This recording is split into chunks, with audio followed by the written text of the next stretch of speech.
एक हजारों वर्ग किलो में फैला एक साम्राज्य है। उसमें छोटे छोटे कई रियासतें हैं, कई राजाएं उस पर राज कर रहे हैं, कई राजकुमार हैं, कई रानियां हैं और करोड़ों में लाखों में वहाँ की जनता है।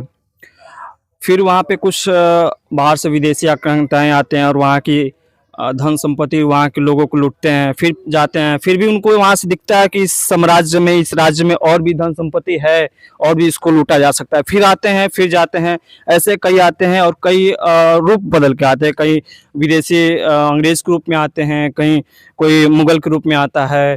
ऐसे करके बहुत लोग आते हैं, लेकिन फिर भी ये साम्राज्य, ये जो राज्य है, इतना संपन्न रहता है कि उतने उनके लूटने के बाद भी उनसे कई गुना ज़्यादा पैसा, उनसे कई ज़्यादा संपत्ति यहाँ पे वो रह जाता है। उसी राज्य के एक लड़का होता है जो विदेश में जाता है, वकालत पढ़ता है, फिर उसी राज्य में आता है, उसी साम्राज्य में आता है, फिर वहाँ के जो शासन कर रहे हैं अंग्रेजों के खिलाफ अपना एक विद्रोह छेड़ता है। वो एकदम मौन विद्रोह, बिना हिंसा किए अहिंसा के राह पे चलता है। उससे वहाँ के जो शासन कर रहे हैं अंग्रेज हैं, वहाँ डरते हैं और फिर उसको वहाँ से वापस भेजने का प्रयास करते हैं। कई षड्यंत्र उसको लगाते हैं, उसको मारने के लिए। उसके खिलाफ कई मुकदमे डालते हैं, उसको कई बार जेल में डालते हैं। आप ये समझ गए होंगी वो कौन है, हम किसके बारे में बात करें। हम बात करें महात्मा गांधी के बारे में, और अभी हम उनके ही एक पहली बार जो जहाँ से उन्होंने भारत में सत्याग्रह आंदोलन की शुरुआत की थी, अहिंसा की शुरुआत की थी, जहाँ से आप ये बोल सकते हैं, जहाँ से एक ये भी इतिहास में आता है कि यहीं से उन्होंने अपना वस्त्र धारण जो करते थे उसको त्यागा था, कि यहाँ से वो वस्त्र धारण नहीं करेंगे। उसका रीज़न मैं एक छोटे से नज़र में आपको बता देता हूँ। यहाँ पे उनको कुछ गरीबी दिखी और कुछ बच्चे ऐसे दिखे, कुछ महिलाएं ऐसे दिखी जिनके पास वस्त्र नहीं था पहनने का। उन्होंने ये सोचा कि यहाँ पे अगर हमारे देश में, हमारे राज्य में अगर हमारे भाई और बहनों के पास अगर पहनने के लिए वस्त्र नहीं है तो हमें इससे पहनने का कोई तात्पर्य नहीं बनता है। इस पे उन्होंने वस्त्र छोड़ा था। और यहाँ पे कुछ स्वास्थ्य और कुछ शिक्षा का बदहाली देखते हुए यहाँ पे उन्होंने एक स्कूल भी खुलवाया था, जहाँ पे कस्तूरबा गांधी उनकी धर्मपत्नी और वो महात्मा गांधी दोनों साथ में लड़कों को शिक्षा, बालकों को शिक्षा देते थे। अभी हम वहीं स्मारक पे हैं, गांधी संग्रहालय जो अभी हो गया है, महात्मा गांधी संग्रहालय, जैसा कि आप देख रहे होंगे, भितियारवा पश्चिमी चंपारण में है। और हम यहाँ पे कुछ लोगों से बात करेंगे और कुछ इनके अंदर जो तथ्य हैं, जो महात्मा गांधी से जुड़ी जो सामग्रियाँ हैं, उनसे जो यादें हैं, उस पर हम बात करेंगे, विचार करेंगे। और चलिए हम आपको अंदर ले चलते हैं। और मेरे साथ एक सज्जन हैं जो हालांकि एक स्वतंत्रता सेनानी फैमिली से बिलोंग करते हैं, परिवार से आते हैं। मैं इनसे बात करूंगा। सबसे पहले आपने अपने कुछ छोटा सा परिचय दीजिए। मेरा नाम अनिरुद्ध प्रसाद चौरसिया है। मैं यहीं से बगल में श्री रामपुर गांव है, जहां पर गांधी जी आए, मेरे ही घर आए थे। मेरे दादा प्रहलाद भगत जो थे, उनको स्नान भोजन उनके स्वयंसेवियों के साथ जो लोग भी आए थे सबको स्वागत किए। और उसी दिन इस यहाँ पर राम जानकी और शिव मंदिर जो देखा जा रहा है 1917 की पूर्व की है। तो यहीं पर उन लोगों ने एक जो है बैठक किया और गांधी जी ने कहा कि हम आश्रम सह पाठशाला का स्थापना करना चाह रहे हैं, थोड़ी जगह आप लोग दें ताकि हम आश्रम सह पाठशाला की स्थापना करूं। इस बात को सुनने के बाद किसी किसान के अंदर यह हिम्मत नहीं हुआ कि मैं अपनी ज़मीन आपको दूंगा, क्योंकि यहाँ से 3 किलोमीटर दक्षिण दिशा में अंग्रेज एसी अमन की कोठी था।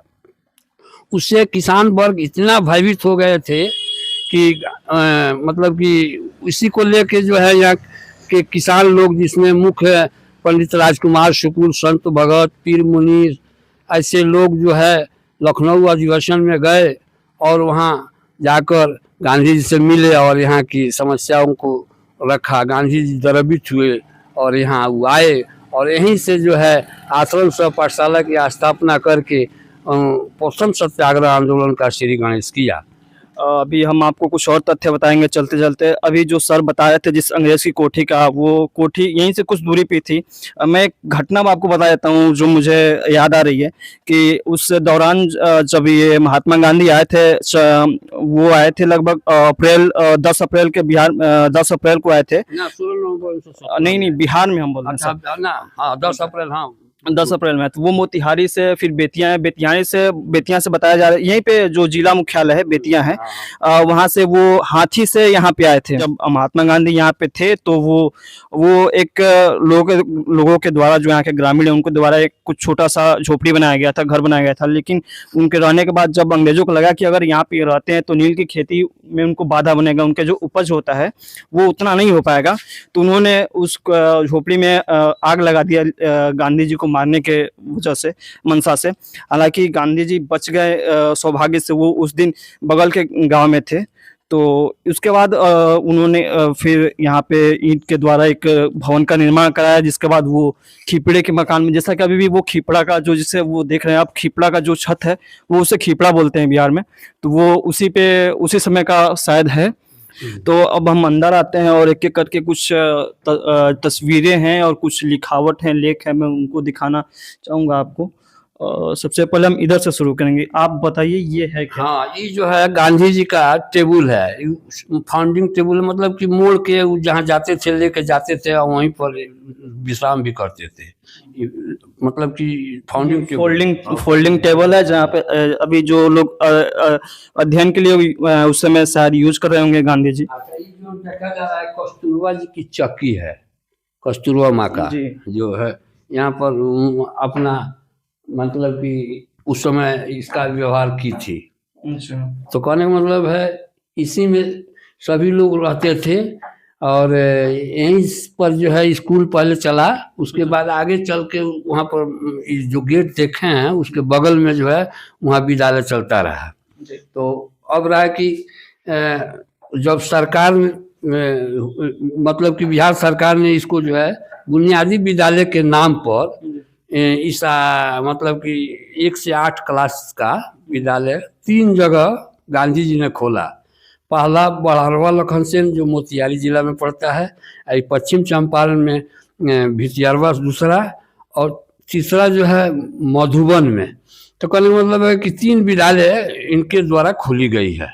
अब जब गांधी जी आए थे तो इस मतलब कि इसी में आए थे, मतलब मुरट्ठा में आए थे, कपड़ा के जो देख रहे हैं, खादी जो दिख रहा है, इसी में थे। तो आगे चल के उन्होंने वस्त्र त्यागा था, ये बेतिया का आवास है उनका, जो है सब दिखा रहा है।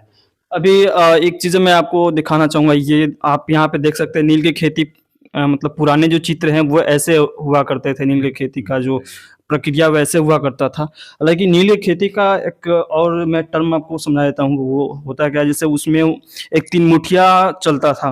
3 मुठिया, उसमें क्या होता था कि हमसे बेहतर ये समझा रहे हैं, 1 बीघा में 3 कट्ठा नील की खेती अनिवार्य कर दिया था अंग्रेजों ने। इससे जो है किसान वर्ग बहुत मतलब तंग आ गया था लोग, और बहुत तरह की टैक्स ला रहा था उसमें, मतलब कि अनेकों प्रकार का टैक्स, दूधई सब तरह का टैक्स था। तो जब ये 3 मुठिया जो टैक्स लगा था, उसके बाद जब महात्मा गांधी आए थे, उनके प्रयासों से, आंदोलन से वो तो टैक्स घटा, लेकिन टैक्स घटने के बाद जो अंग्रेजों को लगा कि अब उनका जो पकड़ है वो जनता से फिसलते जा रहा है, तो उसके बाद अंग्रेजों ने और टैक्स बढ़ा दिया, रुपए के रूप में या फिर श्रम के रूप में जनता से और ज़्यादा टैक्स लेने लगे। उसके बाद उन्होंने सत्याग्रह भी चालू किया था। उसके बाद अभी हम अगले कक्ष में चलेंगे, जहाँ पे कुछ और भी तस्वीरें, कुछ भी और सामग्री है महात्मा गांधी से जुड़ी हुई। इससे चलते चलते मैं कुछ बातें आपको और बता देता हूँ। जिस वक्त महात्मा गांधी यहाँ पे आए थे, उस वक्त ऐसा कुछ यहाँ की कुछ तस्वीरें ऐसी नहीं थी कि जैसा अभी देख रहे हैं, इतना फूलपत्ती और इतना मकान अच्छा बना हुआ है, ये इतना अच्छा नहीं था। वो उनके आने के बाद यहाँ पे आसपास लोग बता रहे थे, मैं कुछ देर पहले बात कर रहा था लोगों से, उन्होंने ये बताया कि ये पहले एक जंगल और कुछ गांव से सुदूर इलाका हुआ करता था। जब महात्मा गांधी यहाँ आए थे, यहाँ पे तो काफ़ी अच्छी, यहाँ थोड़ा सा आपको जी ये जो देख रहे हैं, इसका AR किदवई जो गवर्नर थे पहले यहाँ, उनका देन है। 20 लाख रुपया दिए जिससे ये भवन वगैरह बना है। उसके बाद जो है कितने लोग आए गए, लेकिन उसका कोई योगदान नहीं है। जो भी योगदान है AR किदवई गवर्नर का। तो अगर आने वाली पीढ़ी, अगर पिछली पीढ़ी का अगर स्ट्रगल देखे तो वो इनके सामने जो नई पीढ़ियां आ रही हैं वो मनोबल खो दे रही हैं बहुत जल्द और बहुत जल्द निराश हो जाती हैं। वो जब पिछली पीढ़ियों का स्ट्रगल देखेंगे किस परिस्थिति में वो कहाँ तक गए तो मोटिवेशन एक तरह से मिलेगा और ये काफ़ी अच्छी बातें होंगी। और उनके अलावा जब अगर आप किसी महापुरुष या किसी बड़े इंसान का अगर तस्वीर या किसी मूर्ति को लगाते हैं तो उससे अच्छा वाइब भी बनता है, एक अच्छा माहौल भी बना रहता है, गांव में लोग उससे प्रेरित होते रहते हैं और कुछ उससे काफ़ी हिंसा भी अगर आप एक रूप में बोले तो कम होगा। कुछ और तस्वीर हमें देखने को मिल रही हैं, जैसा कि यहाँ पे देख लीजिए महात्मा गांधी नवंबर की है 1947 में लेडीज वेटिंग के साथ कुछ तस्वीरें हैं, लेकिन ये सारी तस्वीर ब्लैक एंड वाइट में है। और मैं एक खास स्पेशल दो तस्वीर मुझे बहुत पसंद आई है महात्मा गांधी का। ये एक है जहाँ पे वो पूरे कपड़े में दिख रहे हैं और पगड़ी और गमछे के साथ खादी का ये गमछा और कपड़ा है और कुर्ता पजामा उन्होंने पहना हुआ है। एक तस्वीर और है, मैं उधर आपको कुछ देर में दिखाता हूँ। वो जब नवयुवक थे, जब लंदन में उन्होंने जब पढ़ाई अपना शुरू किया था उस समय का कुछ तस्वीर है। ये एक और तस्वीर मुझे मिली जो आपको देखना चाहिए, उनके बचपन की तस्वीर है। जैसा कि आप देख सकते हैं बचपन में वो कैसे दिखते थे, एक टेबल और चेयर पे वो बैठे हुए हैं। और कुछ और भी तस्वीरें हैं, जैसा एक और अगर आप महात्मा गांधी को देखते हैं तो उनकी धर्मपत्नी को भी आपको पढ़ना चाहिए और देखना चाहिए। उनकी पत्नी धर्मपत्नी है कस्तूरबा गांधी। फिर मैं ये आपको दिखाना चाहूँगा, यहाँ पे जिन्ना दिख रहे हैं महात्मा गांधी के साथ। ये देखिए काफ़ी मुस्कुराते हंसते हुए दोनों दिख रहे हैं और गांधी जी अपना जो राइट हैंड है वो जिन्ना के कंधे पर रखे हुए हैं। काफ़ी अच्छी यादें जुड़ी हुई है यहाँ से।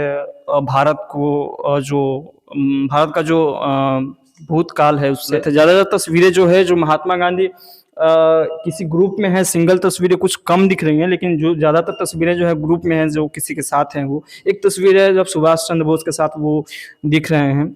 एक जो मैं तस्वीर जो खास तस्वीर आपको दिखाने वाला था, लंदन में जो विद्यार्थी के रूप में जो महात्मा गांधी थे उस समय की तस्वीर है। ये मैं आपको कुछ खास तस्वीर जो हमें पसंद आई, मुझे पसंद आई खासकर वो है, मैं वो दिखाना चाहता हूँ। अभी के लिए यही आप देख रहे थे सत्ता दर्पण और मैं हूं सत्यम कुमार।